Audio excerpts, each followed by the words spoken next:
তাই বৈষ্ণব মহাজন বললেন, ব্রহ্মাণ্ড ভ্রমিতে ভ্রমিতে যদি কোনো ভাগ্যবান জীব গুরু কৃষ্ণের প্রসাদে পায় ভক্তিলতা বীজ, মালি হয়ে সেই বীজ করে অর্পণ, শ্রবণ কীর্তন জল করায় সিঞ্চন, ক্রমে ক্রমে বাড়িলতা ব্রহ্মাণ্ড ভেদি যায়, বিরজা ব্রহ্মাণ্ড ভেদি পরম ব্রহ্ম পায়, তদুপরে যায় লতা গোলক বৃন্দাবন, শ্রীকৃষ্ণ চরণ কল্প বৃক্ষে করার।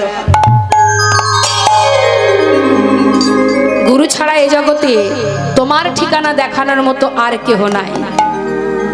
যদি এক পা এগিয়েছো পিছন থেকে ডাকবে যেও না, এই পথে যেতে নেই। একমাত্র সদ্গুরু যিনি আছেন তোমাকে সঠিক পথের ঠিকানা দেখাতে।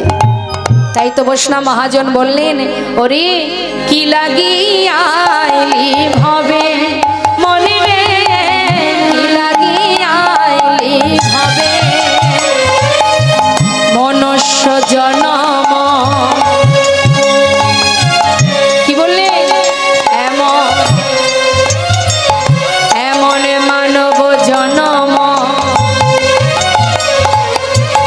সবাই পেয়েছি আমরা মানব দেহ।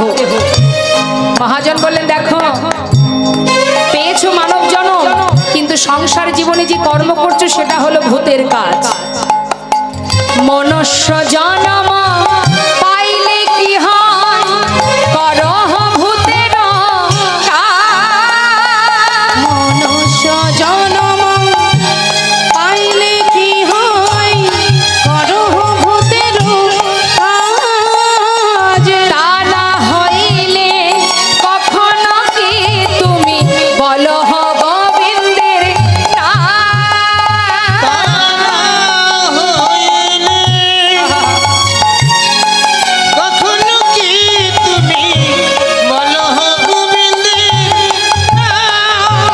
অগদিবস রজনী তা বলো পাঁচাল পড়িতে পারো। দিবস রজনী তা বলো পাঁচাল পড়িতে পারো। বল তাহার ভিতরে কখনো কি তুমি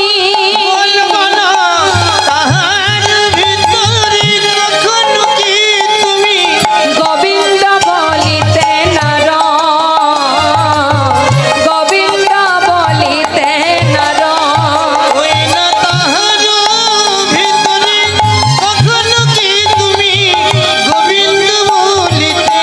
নর,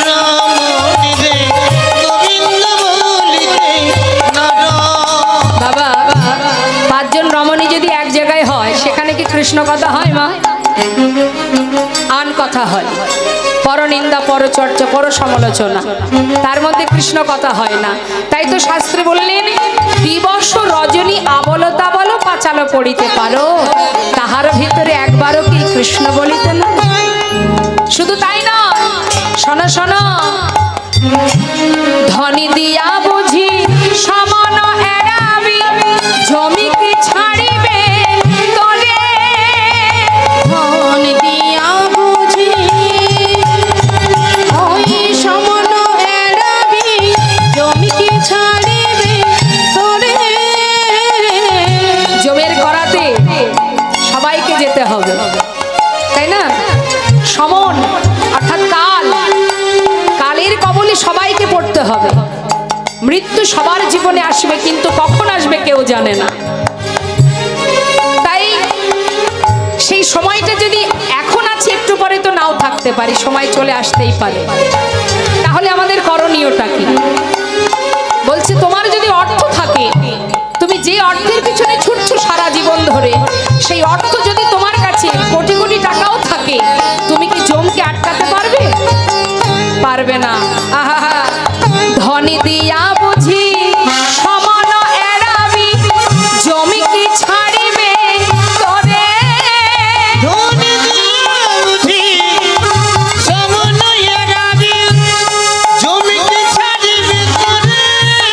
আবার বড় জাতি বলে সে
সময় থাকতে যদি আমরা সময়ের কাজটা করতে পারি। লালন ফকির একটা গান বেঁধেছে না মা, সময় গেলে সাধন হবে না।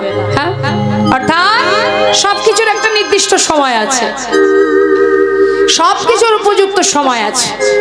একজন 8 বছরের বালক জপের মালা হাতে নিয়ে রাস্তায় জপ করতে করতে যাচ্ছে, আর একজন বৃদ্ধ বাবা যিনি 3 তলার উপরে বসে বসে সকালবেলা চায়ের কাপে চুমুক দিচ্ছে আর তাস খেলা করছে। এখন বাচ্চা ছেলেটা যখন রাস্তা দিয়ে যাচ্ছে, তখন সেই ছোট্ট বালকটাকে ডেকে সেই বয়স্ক বৃদ্ধ বাবা জিজ্ঞাসা করছে, হ্যাঁ রে আই খোকা, এত তাড়াতাড়ি এই পথে নেমে গেলি? নিতাই গৌর হরি। তখন সেই ছোট্ট শিশুটি বলে উঠলেন, দাদু, কে জানে কার হাতে কতটুকু সময় আছে। তাই দাদু, সকাল সকালে না নামলে আমার নিজের আসল ঠিকানায় আমি পৌঁছাতে পারবো না। কিন্তু দাদু, তোমার তো সময় পার হয়ে গেল, তুমি আর কবে নামবে এই পথে? এই জগতে এমনও কোনো ব্যক্তি আছে যারা এখনো পর্যন্ত ভগবানকে ভালোবাসা তো দূরের কথা, ইহ জগতে সংসারের মোহ মায়ার মধ্যে ডুবে আছে, যারা গোবিন্দ ভজন করে না, যারা নাস্তিক ব্যক্তি। বৈষ্ণব মহাজন বলেন, সবকিছুর উপযুক্ত সময় আছে, যা করতে হয় সময় থাকতে। শিশুকালে কৃষ্ণ ভজে কৃষ্ণ পাওয়ার আসে, যৌবনকালে কৃষ্ণ ভজে আসে কি না আসে, বৃদ্ধকালে কৃষ্ণ ভজে জমের উত্তর আসে। আমরা সময় থাকতে ভগবানের চরণে নিজেকে নিবেদন করি না। রাধারানী যখন গোবিন্দ সেবার জন্য বন থেকে ফুল তুলতেন মা, তখন 20 ফুল তুলতেন, ফোটা ফুল তুলতেন না। কেন? ফোটা ফুলের মধ্যে ভ্রমর বসে, মধু পান করে ফুলকে উচ্ছিষ্ট করে দেয়, যে ফুল আমার গোবিন্দ সেবায় লাগবে না।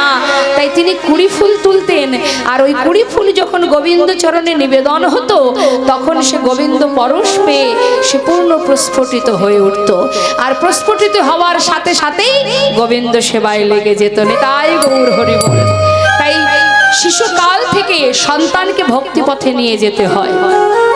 কৃষ্ণ পদে কৃষ্ণকে চেনানো, কৃষ্ণকে বোঝানো, এটা হয় মা বাবার তাই দায়িত্ব শিশুকাল থেকে। তাই বৈষ্ণব মহাজন বললেন, ওরে সময় করিয়া পথটি ধরিয়া যেবা চলে দ্রুত গতি, সময়ের শেষে অনায়াসে যেন চলে যায় আপন বাসন। কলিযুগে কোনো কষ্ট নেই আমাদের ঘোর কলিযুগে। বৈষ্ণব মহাজন শাস্ত্রে বললেন, যদি মহামন্ত্র কেউ জপ করতে পারে, হরিনাম মহামন্ত্র, যেভাবে থাকো, যেখানে থাকো, যেমন থাকো, বদনে হরিনাম করো, চলতে পথে হরিনাম করো, হাতে কর্ম করো, মুখে হরিনাম করো। হরিনাম করবার জন্য স্থানকাল পাত্রের কোনো দরকার নেই। তুমি হরিনাম যে অবস্থায় থাকো না কেন, যদি তুমি হরিনাম করতে পারো, সেই মুহূর্তে তোমার ভিতর বাহির পবিত্র হয়ে উঠবে। শাস্ত্রে বললেন, অপবিত্র পবিত্র বা সর্ববস্থান গত পেবা যৎসারি পুণ্ডরিকাক্ষ সবার জভ্যন্তর সূচি। তাই হরিনাম করতে কোনো বাধা নেই, কোনো স্থানকাল পাত্রের দরকার হয় না। কলিযুগে শুধু হরিনাম। কৃত্যে যদ্ধায়তে বিষ্ণু, ত্রেতে যজ্জতে মক্ষ, দাপরে পরিচর্যাং কলো তদ্ধরি সংকীর্তন। তাহলে সমস্যা কোথায়? চলবো, কর্ম করব, অর্থ উপার্জন করব, মুখে হরিনাম করব। তাতে কি হবে? সংসারে তোমার যে দায়িত্ব সেটাও পালন হবে, এদিকে তোমার কৃষ্ণ ভজন হবে। নিতাই গৌর হরি বল। তো আজ এখন আমরা সবাই হরিবাসরে এসেছি, সাধুর বাজারে সাধু সঙ্গ করছি। একবার এই সুন্দর হরিবাসরে বসে আমরা সবাই মিলে, এখানে বৃন্দাজি তুলসী দেবী আছেন, আসুন আমরা সবাই মিলে ভক্তি রানী তুলসী দেবীর চরণ স্মরণ করে অনাদি আদি গোবিন্দের চরণে আমরা নিজেদেরকে নিবেদন করি। সবাই মিলে একবার মহামন্ত্র জপ করব। দুটি বাহু তুলে, দেখে হাত তুলতে হবে সবাই মিলে। আমি চাইবো হরিনাম সবাই করবেন। হরিনাম যদি কেউ ভাবেন করব না, তাহলে তারই অপরাধ হবে। কারণ মহামন্ত্র এই যে সংকীর্তন সকলে একসঙ্গে গাওয়া হয়, তাই যার যার নিজের কর্ম নিজেকেই করতে হবে। সবাই মিলে যার কণ্ঠে যতটুকু সুর আছে উচ্চস্বরে হরিনাম একবার মহামন্ত্র জপ হয়ে যাক। সবাই আমি গাইবো, তারপরে আপনারা গাইবেন। দু হাত তুলে, মায়েরা একবার হাত তুলুন, বাবারা সবাই তুলুন একবার। হাত তুলতে লজ্জা করছে?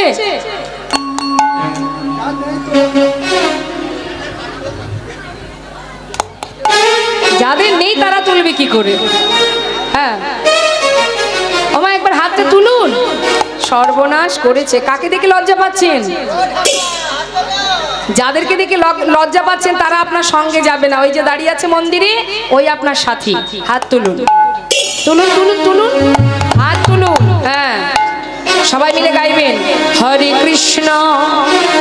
আমি শেষ করি, আপনারা শুনে নিন, তারপরে গাইবেন। হরে কৃষ্ণ কৃষ্ণ কৃষ্ণ হরে হরে, হরে রাম হরে রাম, রাম রাম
আর একজন নামের ধনে ধনী।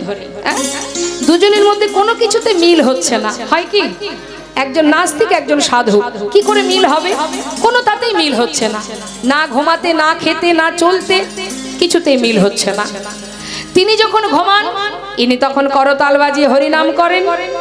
তিনি ওঠেন সকাল 10টায়, সাধু বাবা ভোর 4টে থেকে উঠে হরিনাম করতে শুরু করে দেন। তার ঘুমের আবার সমস্যা হয়ে যায়, স্বাভাবিক। এখন সেই ব্যক্তি, সেই নাস্তিক ব্যক্তি, তিনি ভগবান বিরোধী, ভগবান পছন্দ করে না, ভালোবাসে না ভগবানকে। এখন সে বলছে, এই যে ও সাধু, তোমার এই কীর্তন বন্ধ করবে? বলে কেন, কি হবে? প্রতিদিন এই ঝাঁঝ বাজিয়ে তুমি যে হরিনাম করো, হরিনাম করে লাভটা কি বলো দেখি? হ্যাঁ, আরে হরিনাম করলে কি আর তোমার মুখে অন্ন উঠবে? উঠবে না। তার জন্য পরিশ্রম করতে হয়, রোজগার করতে হয়। ওই ঝাঁঝ বাজালে আর খাওয়া জুটবে না। তখন সেই সাধু তার কথাগুলো শুনছে আর মৃদু মৃদু হাসছে, বলছে বন্ধ করো, তোমার জন্য আমি ঘুমাতে পারছি না ঠিকঠাক, আমার ঘুমের সমস্যা হচ্ছে, এগুলো বন্ধ করো। বলছে তা কি করে হয়? আমি তো এটাই করি, আমার তো এটাই কাজ, এর মধ্যেই আমার জীবন জীবিকা, সবই এই হরিনামের মধ্যে। মানে তাই আবার হয়? আরে বাবা, নিজের রোজগার যেরকম আমরা বলি না মা, কীর্তন শুনতে যেয়ে লাভ নেই, সকালে উঠলে কাজ করতে যেতে হবে, পয়সা রোজগার করতে হবে। সে বলছে ঠিক তদ্রূপ, যে রোজগার না করলে বাবা মুখে অন্ন জুটবে না। তোমার ভগবান যদি আমি হরিনাম করি, তোমার ভগবান কি আমার মুখের মধ্যে এসে খাওয়িয়ে দেবে? দেবে না। তখন সেই সাধু বলে উঠলেন, দেবে, তিনিই দেবে, তিনি দেন, তাই আপনি পান। যেদিন আপনাকে আর দেবেন না, সেদিন থেকে আপনি আর পাবেন না। তিনি পিপাসায় জল দেন, তিনি তোমার অঙ্গের পোশাক দেন, তিনি খোদায় অন্ন যোগান দেন, তিনি জগতের সব কিছু দেন, তাই আপনি পেয়েছেন। আর তিনিই দেন। আপনি যদি তার প্রতি ভরসা রাখেন, বিশ্বাস রাখেন, সে আপনাকে সব দেবে। এমনকি যদি সে মনে করে তোমাকে ধরে বেঁধে মেরে মেরে তোমার মুখের মধ্যে অন্ন দিয়ে সেই তোমাকে খাওয়াবে, মেরে মেরে খাওয়াবে, সেই খাওয়ায়। তখন সেই নাস্তিক ব্যক্তি সাধুর কথাটা শুনে একটু রহস্য মনে হলো। তিনি একটু ব্যঙ্গ, মনে হচ্ছে যেন একটা ব্যঙ্গ করলেন। এ আবার হয় নাকি?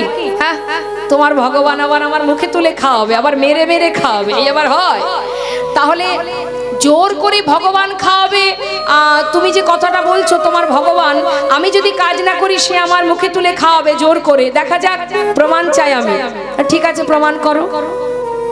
তাহলে কি করব? বলে শোনো, 24 ঘন্টা আমি কিছু খাবো না, আমি কিচ্ছু খাবো না, 24 ঘন্টা না খেয়ে থাকবো। এই 24 ঘন্টার মধ্যে তোমার ভগবান কি করে আমার মুখে তুলে খাওয়ায় আমি দেখব। ঠিক আছে, পরীক্ষা করো। হরি হরি। সেই নাস্তিক ব্যক্তি চিন্তা করলেন, সাধুর একদিন আর আমার একদিন, উচিত শিক্ষা দেব সাধুকে। কি করেছে? না খেয়ে প্রতিজ্ঞাবদ্ধ হয়ে চিন্তা করছে লোকালয়ে থাকা যাবে না। লোকালয়ে থাকলে কি হবে? হয়তো আমাকে ধরে বেঁধে খাইয়ে দেবে, তা করা যাবে না। আজ ভগবানের সঙ্গে পরীক্ষা। কি করেছে? একেবারে জঙ্গলের মধ্যে চলে গেছে, যেখানে লোকজন কেউ নেই, ফাঁকা বনের মধ্যে। সেই জঙ্গলের মধ্যে গিয়ে একটা গাছে উঠে বসেছে। কেন? নিচে থাকলে কেউ যদি দেখতে পায়, যদি কেউ আমাকে খাইয়ে দেয় না, উপরে উঠে বসেছে গাছে উঠে, যাতে কেউ দেখতে না পায়। ভালো কথা। রাত্রি পার হলো, পরের দিন ঠিক দুপুর গড়ালো মা। এদিকে ঘরের মধ্যে বসে বসে সেই সাধু ভগবানের চরণ স্মরণ করে বললেন, দয়াময়, যে এখনো তোমাকে চেনে না, বোঝে না, জানে না তুমি কে, সে আজও বুঝতে পারেনি।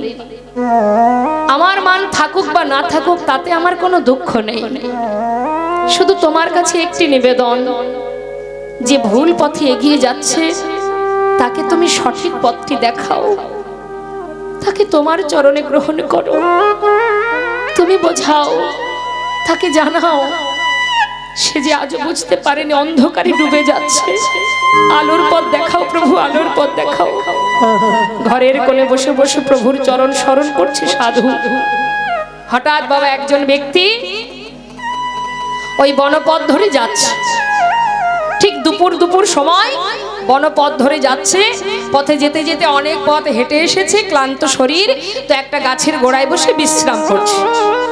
বিশ্রাম করতে করতে যেই না একটু খিদে পেয়েছে, তখন চিন্তা করছে তাই তো সঙ্গে যে খাবারটা আছে একটু খেয়ে নিই। এই ভেবে নিজের কাছে যে খাবারটা ছিল বা ঘর থেকে এনেছিল সেটাকে ওই বনের ভিতরে গাছের গোড়াতে বসে বসে সেগুলো সব সাজিয়েছে মুখে খাবে বলে। এখন সব যখন সাজানো, হঠাৎ খেতে যাবে, হঠাৎ সে শুনতে পেল ওই বনের ভিতরে যেন ঘোড়ার পায়ের শব্দ শোনা যাচ্ছে। অনেক ঘোড়ার পায়ের শব্দ শুনতে শুনতে তখন সেই ব্যক্তি মনে করছে, তবে কি বনের ভিতরে কোনো ডাকাতের দল আসছে? যদি আমাকে দেখে, যদি আমাকে ধরে নিয়ে যায়। ভয়ে ভীত হয়ে সেই ব্যক্তি খাবার দাবার সব ফেলে দিয়ে সে ছুটে বন থেকে পালিয়ে চলে গেল।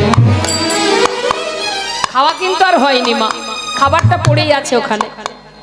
আর এদিকে সেই একদল ডাকাতের দল, তারা হঠাৎ ওই পথের উপরে খাবার সাজানো দেখে তারা সবাই দাঁড়িয়েছে। দাঁড়িয়ে বলছে, কি ব্যাপার, এখানে খাবারটা কোথা থেকে এলো? কোনো মানুষজন নেই, কেউ নেই, এটা এখানে কে করেছে? দেখলে তো মনে হচ্ছে 56 ব্যঞ্জন সাজানো। হ্যাঁ বাবা, এটা কার কাজ? এই সর্দার, বল তো দেখি এটা কার কাজ, কে করেছে এটা? বলছে, আমার মনে হয় নিশ্চয়ই কোনো না কোনো ব্যক্তি এটা একটা ফাঁদ পেতেছে, জাল বিছিয়েছে ধরার জন্য।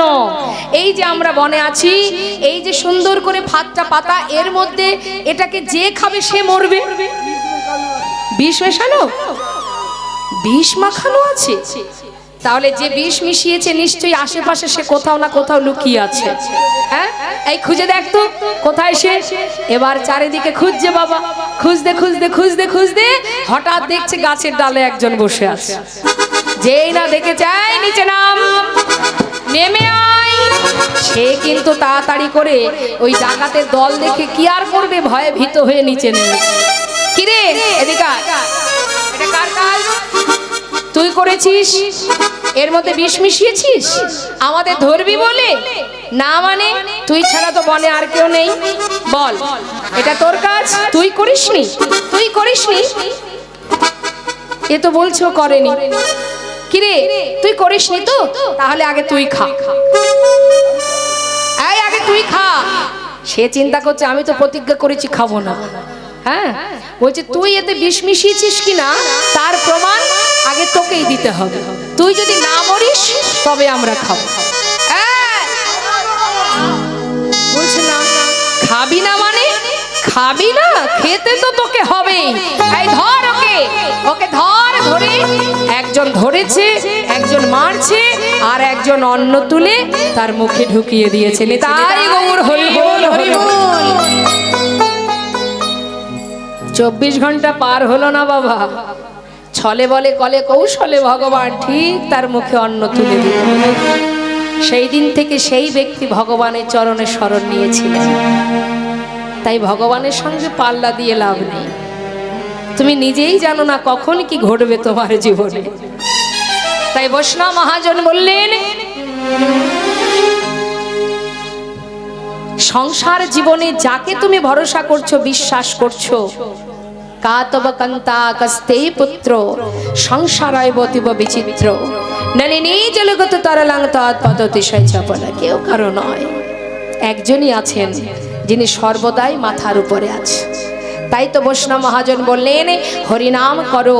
হরিনাম যদি কেউ বলতে পারো তাতেও মঙ্গল, শুনলেও মঙ্গল, আর দুঃখটা বাড়ি বরিশন। কলিযুগে আর কিচ্ছু নেই। আসুন